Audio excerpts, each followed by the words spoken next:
तो आज जैसे कि हम बात करने वाले हैं हमारे जलवायु यानी कि हमारे इन्वायरमेंट की। और हमारे इन्वायरमेंट के बारे में कई ऐसे तथ्य हैं, कई ऐसे फैक्ट्स हैं जो आप सभी लोगों को पता होना चाहिए, क्योंकि हमें अपनी इन्वायरमेंट की फ़िक्र है या हमें अपने इन्वायरमेंट को बचाना है। उसके लिए कुछ तथ्य, कुछ फैक्ट्स ज़रूर जानने की ज़रूरत है। और आज की दुनिया में जिस हिसाब से हमारा इन्वायरमेंट बदल रहा है, जिस हिसाब से क्लाइमेट चेंज हो रहा है, मुझे लगता है कि इन सभी फैक्ट से आपको भी रूबरू करा दूँ। तो इसके लिए हम चलते हैं एक ऐसी वेबसाइट पे जिसमें हम देखेंगे हमारे इन्वायरमेंट और हमारे इस जलवायु से जुड़ी हुई कुछ ज़रूरी जानकारियाँ। तो दोस्तों, जैसे कि हम यहाँ पर देख रहे हैं, एक वेबसाइट है जिसका नाम है वर्ल्डोमीटर। आप भी इसे चेक कर सकते हैं। इसमें पूरी दुनिया का रियल टाइम डेटा पॉपुलेट होता है और इसमें आप अलग अलग तरह का रियल टाइम डेटा देख सकते हैं, जैसे कि वर्ल्ड पॉपुलेशन का डेटा, गवर्नमेंट एंड इकोनॉमिक्स का डेटा, सोसाइटी एंड मीडिया का डेटा। आगे आप इन्वायरमेंट का डेटा देख सकते हैं, फूड का डेटा है इसमें, वाटर का डेटा इसमें है, एनर्जी का डेटा है। तो ये आपको रियल टाइम डेटा पूरी दुनिया का दिखाता है और हेल्थ का डेटा भी आप इसमें देख सकते हैं। अगर बात करें हमारे पॉपुलेशन के बारे में, जो कि पूरी दुनिया की पॉपुलेशन बढ़ ही रही है लगातार, तो अभी तक की पॉपुलेशन ये लगभग 7 अरब के आसपास पहुंच चुकी है पूरी दुनिया की, और ये लगातार बढ़ ही रही है। अगर आप इस साल की बात करें तो ये लगभग 9 करोड़ के आसपास लोगों का जन्म इस साल हो चुका है। अगर केवल आज के दिन की बात करें तो ये लगभग 1 लाख बच्चों का जन्म आज के दिन हुआ है। और अगर आप मृत्यु की बात करते हैं तो 4 करोड़ के आसपास इस साल लोगों की मृत्यु हो चुकी है। वजह अलग अलग हो सकती हैं, लेकिन अगर आप ध्यान से देखें तो मृत्यु की बजाय यहाँ पर बर्थ का डेटा लगातार बढ़ रहा है। और जिस हिसाब से आप बर्थ का डेटा देख पा रहे हैं, उस हिसाब से मृत्यु का डेटा उतना तेज़ी से नहीं बढ़ रहा है जिस हिसाब से बर्थ का डेटा बढ़ रहा है। अगर केवल आज के दिन की मृत्यु की बात करें तो ये लगभग 73,000 मृत्यु जो है आज के दिन हुई है। नेट पॉपुलेशन इस साल के अगर कैलकुलेट करते हैं तो ये लगभग 5 करोड़ के आसपास बैठती है, और केवल आज के दिन की बात करते हैं तो ये लगभग 1 लाख के आसपास बैठ रही है। तो दोस्तों, जैसे कि आप देख ही पा रहे हैं कि पॉपुलेशन लगातार बढ़ रही है, रिसोर्सेज लगातार कम हो रहे हैं। तो जितनी पॉपुलेशन उतने रिसोर्सेज नहीं होंगे तो आगे जाके ये काफ़ी बड़ी समस्या हमारी पूरी दुनिया के लिए बन सकती है। आगे अगर हम देखें तो हमारा जो टॉपिक है वो है पर्यावरण, और इस पर्यावरण में काफ़ी अलग अलग चीज़ें हैं जो हम देख पाते हैं, जैसे कि हमारे जंगल हो गए, जैसे कि हमारा पानी है। ऐसे ही बहुत सारे अलग अलग चीज़ें हैं जिन पे हमें ध्यान देना है। तो बात करें पर्यावरण की, तो इस साल जो अगर हमारे देखें जंगल जो हैं, जितने भी पेड़ पौधे हैं, इस साल कितने हेक्टेयर वो नष्ट हो चुके हैं, तो वो लगभग 35 लाख हेक्टेयर के आसपास जंगल जो है इस साल नष्ट हो चुके हैं। बात करें सॉयल इरोजन की, यानी कितनी मिट्टी जो है वो डिफॉरेस्टेशन के कारण या अलग अलग वजहों के कारण जो है मिट्टी इरोज हो चुकी है, डिग्रेड हो चुकी है, तो ये लगभग 48 लाख हेक्टेयर के आसपास बैठती है। CO2 एमिशन की बात करें, यानी कितना CO2 हमारे इन्वायरमेंट में छोड़ा जा चुका है, तो ये लगभग 25 अरब टन के आसपास CO2 हमारे पर्यावरण में जा चुका है। बात करें डिज़र्टिफिकेशन की, यानी कितनी जो है भूमि जो है वो रेत बन चुकी है, या कहें हमारे कितने जो है ज़मीन जो है वो रेगिस्तान की भेंट चढ़ चुकी है, तो ये लगभग 82 लाख हेक्टेयर के आसपास पहुंचता है। टॉक्सिक केमिकल जो हमारे पर्यावरण को नुकसान पहुंचाते हैं और लगातार पर्यावरण में छोड़े जाते हैं, वो लगभग 67 लाख टन के आसपास अभी तक निकल चुके हैं इस साल। आगे बात करें फूड की, तो ये लगभग 86 करोड़ लोग जो हैं हमारी पूरी दुनिया में अभी कुपोषण का शिकार है, यानी कि उन्हें पर्याप्त भोजन नहीं मिल रहा है। और बात करते हैं ओवरवेट की, यानी कि कितने लोग जो है वो ज़्यादा वेट की भी समस्या का शिकार हो चुके हैं, तो ये लगभग 1 अरब लोग ज़्यादा वेट यानी ओवरवेट हैं। तो अगर आप देखें तो ओवरवेट वाले लोगों की संख्या जो है अंडर नरिश्ड वाली संख्या से ज़्यादा दिख रही है, यानी कि खाना पर्याप्त है लेकिन एक तरफ खाना जो है बहुत ज़्यादा खाया जा रहा है और एक तरफ लोगों को खाने को नहीं मिल रहा है। आगे बात करें तो लगभग ये 81 करोड़ लोग जो है वो मोटापे का शिकार है पूरी दुनिया में। और अगर बात करें कि आज के दिन कितने लोगों को भोजन ना मिलने की वजह से उनकी मृत्यु हो चुकी है, तो ये लगभग 14,000 लोग हैं जो केवल भुखमरी के कारण आज के दुनिया में जो है आज के दिन उनकी मृत्यु हो चुकी है। तो एक तरफ आप देख रहे हैं कि कई लोगों के पास खाने को नहीं है, कई लोगों के पास इतना खाना है कि वो मोटापे का शिकार हुए जा रहे हैं।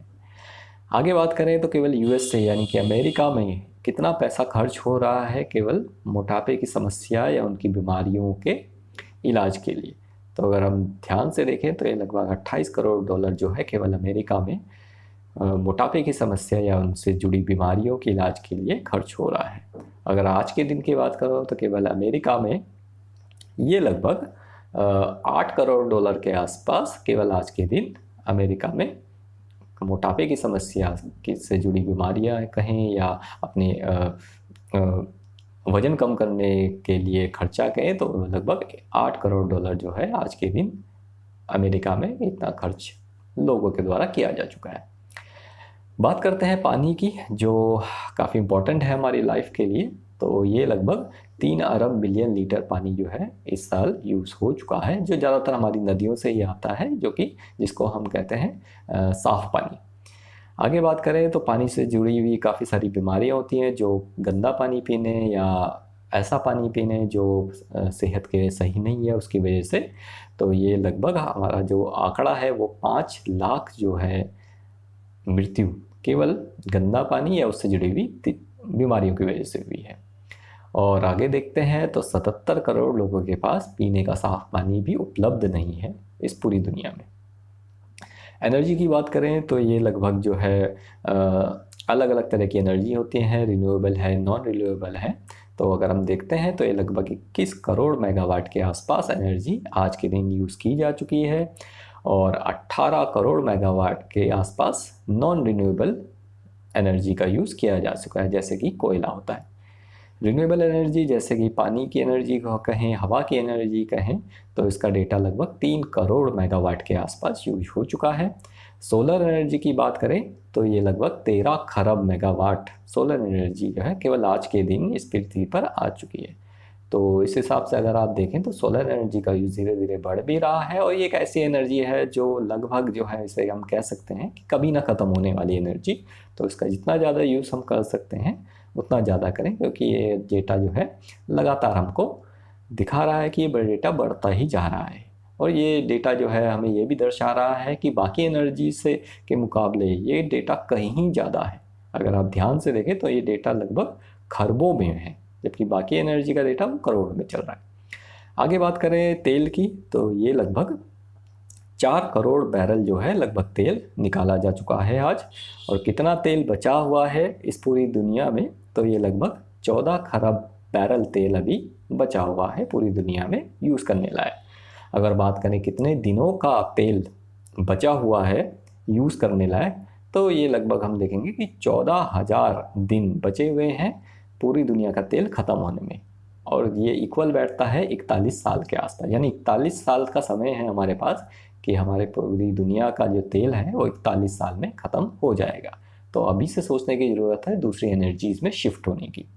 अगर बात करें तो नेचुरल गैस की, जो कि बैरल ऑफ ऑयल इक्विवेलेंट के नाम से जाना जाता है, BOE इसको मापने की इकाई है। तो नेचुरल गैस की बात करते हैं तो ये लगभग 10 खरब बैरल ऑफ इक्विवेलेंट यानी कि 10 खरब बैरल के आसपास नेचुरल गैस अभी पूरी दुनिया में बची हुई है। और लगभग 56,000 दिन जो है नेचुरल गैस को ख़त्म होने में लगेंगे, पूरी दुनिया की नेचुरल गैस जो अलग अलग देशों से सप्लाई होती हैं। अगर बात करें कोयले की तो ये करीब 42 खरब इक्विवेलेंट टू बैरल कोयला भी बचा हुआ है। और अगर बात करें कितने दिनों तक ये कोयला चल पाएगा, तो ये लगभग 1,48,000 दिन तक ये चल सकता है, यानी कि 1,48,000 दिन बचे हुए हैं कोयले को ख़त्म होने में। तो गाइस, जैसे कि हम देख पा रहे हैं यहाँ पर जितना भी डेटा हमने यहाँ पर देखा इस साइट में, तो इस डेटा से एक निष्कर्ष तो निकाला ही जा सकता है कि हमारे जो रिसोर्सेज हैं, हमारे जितने भी, चाहे वो रिन्यूएबल हो, नॉन रिन्यूएबल हो, या कहीं हमारे ऐसे रिसोर्सेज जिसकी हमें बहुत ज़्यादा ज़रूरत है, वो सारे रिसोर्सेज धीरे धीरे कम हो रहे हैं। तो हमें इस ओर तो जाना ही पड़ेगा कि ऐसे रिसोर्सेज को ढूंढा जाए या ऐसे रिसोर्सेज को यूज़ किया जाए जो लगातार हमें मिलता रहे और ख़त्म ना होने पाए। तो ये वेबसाइट हमें पूरा एक समीकरण देती है हमारे दुनिया के बारे में कि हमारी दुनिया में किस तरफ हम जा रहे हैं।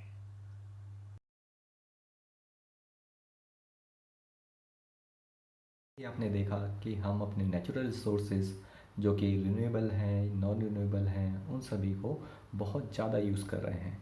पूरी दुनिया में इसका असर देखा जा रहा है। जैसे कि हम जानते ही हैं कि पेट्रोल और डीज़ल धीरे धीरे जो है उसके दाम बढ़ रहे हैं और कमी भी बहुत हो रही है। आपने डेटा में देख ही लिया, केवल 41 साल का ही ऑयल जो है वो बचा हुआ है। तो हमें आगे ये सोचना है कि आने वाली जनरेशन के लिए इस दुनिया को और कैसे बेहतर बना सकें। तो प्लीज़ आप सभी अपने अपने कमेंट्स में ये ज़रूर बताएं कि हम किस तरह अपना योगदान कर सकते हैं। तो अगर आप इस चैनल पर नए हैं तो प्लीज़ इसे सब्सक्राइब करें, ज़्यादा से ज़्यादा इसको शेयर करें और लाइक करें। मिलते हैं अगले वीडियो में ऐसे ही एक और फैक्ट्स के साथ। तब तक के लिए नमस्कार।